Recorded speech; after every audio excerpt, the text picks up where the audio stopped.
دیکھیے دو چیزیں ہیں، ایک ہے نمازی کے سامنے سے گزرنا اور ایک ہے نمازی کے سامنے سے ہٹنا۔ گزرنا جائز نہیں ہے لیکن ہٹنا جائز ہے۔ گزرنا یہ ہے کہ آپ نمازی کے سامنے سے ایک طرف سے دوسری طرف نکل جائے، یہ گزرنا ہے اور یہ جائز نہیں ہے۔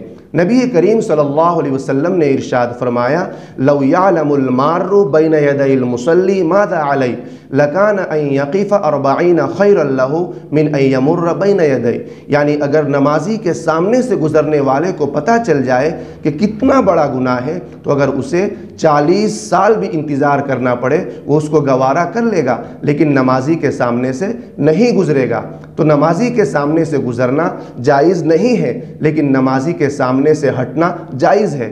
ہٹنا یہ ہے کہ جیسے کوئی شخص آپ کے بالکل پیچھے نماز پڑھ رہا ہے اور آپ اس کے بالکل سامنے ہیں، تو آپ اگر دائیں بائیں نکلنا چاہے، ہٹنا چاہے تو ہٹ سکتے ہیں، یہ جائز ہے۔ جیسے آپ میرے پیچھے نماز پڑھ رہے ہیں، اب اگر میں دائیں بائیں نکلنا چاہوں تو نکل سکتا ہوں، ہٹ سکتا ہوں، یہ جائز ہے۔ لیکن نمازی کے سامنے سے ایک طرف سے دوسری طرف گزرنا جائز نہیں ہے۔ تو امید ہے کہ آپ اس مسئلے کو بہت ہی اچھے سے سمجھ گئے ہوں گے۔ اگر آپ کو کوئی ڈاؤٹ ہے تو کمنٹ باکس میں ضرور لکھیں، اس کا فوری جواب دیا جائے گا انشاءاللہ۔